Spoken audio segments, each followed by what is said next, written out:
ಮಂಡ್ಯದಲ್ಲಿ ಅಕ್ರಮ ಭ್ರೂಣ ಪತ್ತೆ ಪ್ರಕರಣಕ್ಕೆ ಸಂಬಂಧಪಟ್ಟಂತೆ ಕೇಸ್ ಸಂಬಂಧ ಈಗ 3 ಖಾಸಗಿ ವೈದ್ಯರ ಬಂಧನ ಮಾಡಲಾಗಿದೆ ಅನ್ನುವಂತಹ ಮಾಹಿತಿ ಸಿಗ್ತಾ ಇದೆ.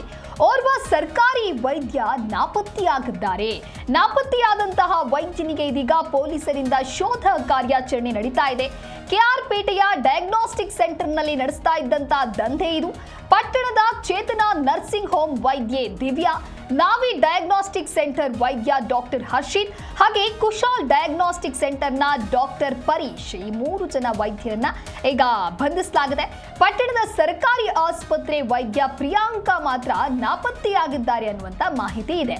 ಈ ಎಲ್ಲಾ ವೈದ್ಯರು ಸೇರಿ ಅಪ್ರಾಪ್ತಿಯರಿಗೆ ಸ್ಕ್ಯಾನಿಂಗ್ ಮಾಡಿಸ್ತಾ ಇದ್ರು ಅನ್ನುವಂತ ಆರೋಪ ಕೇಳಿಬಂದಿದೆ. ಕೆಆರ್ಪೇಟೆಯ ಡಯಾಗ್ನೋಸ್ಟಿಕ್ ಸೆಂಟರ್ನಲ್ಲಿ ಅಕ್ರಮ ಭ್ರೂಣ ಪತ್ತೆ ಪ್ರಕರಣ ಸಂಬಂಧ ಈಗ 3 ಖಾಸಗಿ ವೈದ್ಯರ ಬಂಧನವಾಗಿದೆ.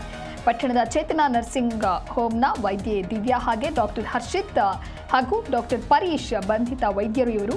ಪಟ್ಟಣದ ಸರ್ಕಾರಿ ಆಸ್ಪತ್ರೆ ವೈದ್ಯ ಪ್ರಿಯಾಂಕ ಮಾತ್ರ ನಾಪತ್ತೆಯಾಗಿದ್ದಾರೆ. ಹಾಗಾಗಿ ಆ ಒಂದು ಡಾಕ್ಟರ್ಗಾಗಿ ಈಗ ತನಿಖೆ ಹುಡುಕಾಟವನ್ನ ನಡೆಸಿದ್ದಾರೆ ಪೊಲೀಸರು. ನಾಪತ್ತೆಯಾಗಿರುವಂತಹ ವೈದ್ಯಗಾಗಿ ಈ ಎಲ್ಲಾ ವೈದ್ಯರು ಸೇರಿ ಅಪ್ರಾಪ್ತೆಯರಿಗೆ ಸ್ಕ್ಯಾನಿಂಗ್ ಅನ್ನ ಮಾಡಿಸ್ತಾ ಇದ್ರು ಅನ್ನುವಂತಹ ಆರೋಪ ಕೇಳಿ ಬಂದಿದೆ. ಅಕ್ರಮ ಭ್ರೂಣ ಪತ್ತೆ ಈ ಒಂದು ವಿಚಾರ ಅಥವಾ ಈ ಒಂದು ಪ್ರಕರಣ ಆಗಾಗ ಸದ್ದು ಮಾಡ್ತಾ ಇರತ್ತೆ. ಅದರಲ್ಲೂ ಕೂಡ ಮೈಸೂರು ಮಂಡ್ಯ ಭಾಗ ಅಂತ ಬಂದಾಗ ಸುದ್ದಿ ಜಾಸ್ತಿಯಲ್ಲಿದ್ದು, ಸದ್ಯ ಈಗ ಮಂಡ್ಯದಲ್ಲಿ ಅಕ್ರಮ ಭ್ರೂಣ ಏನು ಪತ್ತೆಯಾಗಿದೆ, ಈ ಪ್ರಕರಣಕ್ಕೆ ಸಂಬಂಧಪಟ್ಟಂತೆ ಪೊಲೀಸರು ತನಿಖೆಯನ್ನ ಚುರುಕುಗೊಳಿಸಿದ್ದಾರೆ. ಕೇಸ್ ಸಂಬಂಧ 3 ಖಾಸಗಿ ವೈದ್ಯರನ್ನ ಈಗ ಬಂಧಿಸಿದ್ದಾರೆ. ಈಗ ಸರಿಯಾದ ರೀತಿಯಲ್ಲಿ ಕ್ರಮವನ್ನ ತೆಗೆದುಕೊಂಡಾಗ ಮಾತ್ರ ಮುಂದೆ ಈ ರೀತಿಯಾಗಿ ಅಕ್ರಮ ಭ್ರೂಣ ಪತ್ತೆ ಪ್ರಕರಣಕ್ಕೆ ಕಡಿವಾಣವನ್ನ ಹಾಕೋದಕ್ಕೆ ಸಾಧ್ಯವಾಗುತ್ತೆ. ಇಲ್ಲ ಅಂತ ಹೇಳಿದ್ರೆ ಇದೇ ರೀತಿಯಾಗಿ ವೈದ್ಯರು ತಮ್ಮ ಕೃತ್ಯವನ್ನ ನಡೆಸಿಕೊಂಡು ಹೋಗ್ತಾರೆ. ಒಟ್ಟಾರೆಯಾಗಿ ಪಟ್ಟಣದ ಸರ್ಕಾರಿ ಆಸ್ಪತ್ರೆ ಪ್ರಿಯಾಂಕ ಮಾತ್ರ ಈಗ ನಾಪತ್ತೆಯಾಗಿದ್ದಾರೆ. ಇನ್ನು 3 ಜನ ಏನು ಬಂಧಿಸಿದ್ದಾರೆ ಅವರಿಂದ ವಿಚಾರಣೆ ಮಾಡುವಂತಹ ಕೆಲಸ ಸಾಗ್ತಾ ಇದೆ. ವಿಚಾರಣೆಯಲ್ಲಿ ಹಾಗಾದ್ರೆ ಯಾವೆಲ್ಲ ಪ್ರಮುಖ ಅಂಶಗಳನ್ನು ಮುಂದಿಡ್ತಾರೆ, ಅಥವಾ ಈ ಒಂದು ದಂಧೆಯಲ್ಲಿ ಈ ಒಂದು ಜಾಲದಲ್ಲಿ ಇನ್ನೂ ಕೆಲವೊಂದಿಷ್ಟು ವೈದ್ಯರು ಇದ್ದಾರಾ, ಆ ಎಲ್ಲ ಮಾಹಿತಿ ವಾಸ್ತವಾಂಶವೂ ಕೂಡ ತನಿಖೆಯ ನಂತರದಲ್ಲಿ ತಿಳಿದು ಬರಲಿದೆ.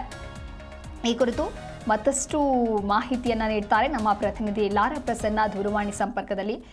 ಲಾರಾ ಪ್ರಸನ್ನ, ಈಗ ಮಂಡ್ಯದಲ್ಲಿ ಅಕ್ರಮ ಭ್ರೂಣ ಪತ್ತೆ ಪ್ರಕರಣಕ್ಕೆ ಸಂಬಂಧಪಟ್ಟಂತೆ ಸದ್ಯ 3 ಜನ ವೈದ್ಯರನ್ನ ಬಂಧಿಸಲಾಗಿದೆ.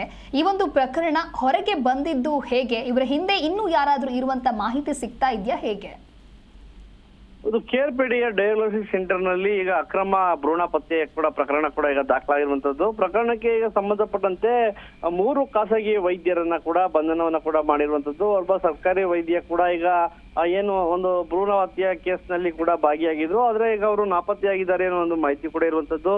ಪಟ್ಟಣದ ಚೇತನ್ ನರ್ಸಿಂಗ್ ಹೋಮ್ ನಲ್ಲಿ ಏನು ಒಂದು ವೈದ್ಯರಾಗಿರುವಂತಹ ದಿವ್ಯಾ, ನಾವಿ ಡಯಾಗ್ನೋಸ್ಟಿಕ್ ಸೆಂಟರ್ ನ ವೈದ್ಯ doctor Harshit, Kushal diagnostic centre ನ ಡಾಕ್ಟರ್ ಶರೀಫ್, ಪರೀಶ್ ಈಗ ಬಂಧಿತರು ಕೂಡ ಆಗಿರುವಂತದ್ದು. ಪಟ್ಟಣದ ಏನೋ ಒಂದು ಸರ್ಕಾರಿ ಆಸ್ಪತ್ರೆ ವೈದ್ಯ ಈಗ ಪ್ರಿಯಾಂಕ್ ನಾಪತ್ತೆಯಾಗಿದ್ದಾರೆ ಅನ್ನೋ ಒಂದು ಮಾಹಿತಿ ಕೂಡ ಈಗ ಲಭ್ಯವಾಗಿದೆ ಅಂತ ಹೇಳಾಗ್ತಿರುವಂತದ್ದು. ನಾಪತ್ತೆಯಾಗಿರುವಂತಹ ವೈದ್ಯನಿಗೆ ಈಗ ಪೊಲೀಸರು ಹುಡುಕಾಟವನ್ನ ಕೂಡ ಮಾಡ್ತಾ ಇರುವಂತದ್ದು. ಎಲ್ಲಾ ವೈದ್ಯರು ಸೇರಿ ಅಪ್ರಾಪ್ತಿಯರಿಗೆ ಸ್ಕ್ಯಾನಿಂಗ್ ಅನ್ನ ಕೂಡ ಮಾಡಿಸಿರುವಂತಹ ಆರೋಪ ಕೂಡ ಈಗ ಕೇಳಿ ಬಂದಿರುವಂತದ್ದು. ಏನು ಒಂದು ಸಾರ್ವಜನಿಕರ ದೂರಿನ ಮೇರೆಗೆ ಈಗ ಏನೋ ಒಂದು ತನಿಖೆಯನ್ನ ಕೂಡ ಕೈಗೊಂಡಂತ ತಂಡ ಈಗ ಏನೋ ಒಂದು ಭ್ರೂಣ ಹತ್ಯೆ ಕೇಸ್ನ ಪ್ರಕರಣವನ್ನ ಕೂಡ ಈಗ ಪತ್ತೆ ಹಚ್ಚಿ ವೈದ್ಯರನ್ನ ಕೂಡ ಬಂಧನಕ್ಕೆ ಒಳಪಡಿಸಿರುವಂತದ್ದು.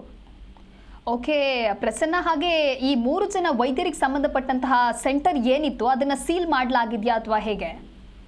ಹೌದು, ಏನೋ ಒಂದು ವೈದ್ಯರನ್ನ ವಶಕ್ಕೆ ಪಡೆದು ಈ ಒಂದು ಡಯಾಗ್ನೋಸ್ಟಿಕ್ ಸೆಂಟರ್ ನ ಕೂಡ ಈಗ ಸೀಲ್ ಅನ್ನ ಕೂಡ ಮಾಡಿರುವಂತದ್ದು. ಮತ್ತೆ ಯಾವುದೇ ರೀತಿಯಾದಂತಹ ಒಂದು ಭ್ರೂಣ ಹತ್ಯೆ ಪ್ರಕರಣಗಳು ಕೂಡ ಜಿಲ್ಲೆಯಲ್ಲಿ ಮರುಕಳಿಸಬಾರದು ಅಂತೇಳಿ ಕೂಡ ಈಗ ಕಟ್ಟಾಯ ಎಚ್ಚರವನ್ನ ಕೂಡ ಜಿಲ್ಲಾಡಳಿತ ವಹಿಸಿರುವಂತದ್ದು.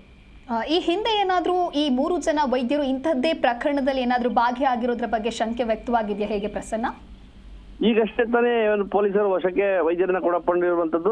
ಮತ್ತೆಲ್ಲಿ ಎಲ್ಲೆಲ್ಲಿ ಈ ರೀತಿಯಾದಂತಹ ಒಂದು ಭ್ರೂಣ ಹತ್ಯೆ ಪ್ರಕರಣ ಪತ್ತೆ ಹಚ್ಚುವಂತ ಪ್ರಕರಣವನ್ನ ಕೂಡ ಮಾಡಿದ್ರೆ ಅನ್ನೋ ಒಂದು ಮಾಹಿತಿಯನ್ನ ಕೂಡ ಈಗ ಬಂಧಿತ ವೈದ್ಯರಿಂದ ಕೂಡ ಈಗ ಪೊಲೀಸರು ತನಿಖೆಯನ್ನ ಕೂಡ ಮಾಡ್ತಾ ಇರುವಂತದ್ದು. ಓಕೆ, ಥ್ಯಾಂಕ್ ಯು ಪ್ರಸನ್ನ ನಿಮ್ಮೆಲ್ಲ ಮಾಹಿತಿಗಾಗಿ.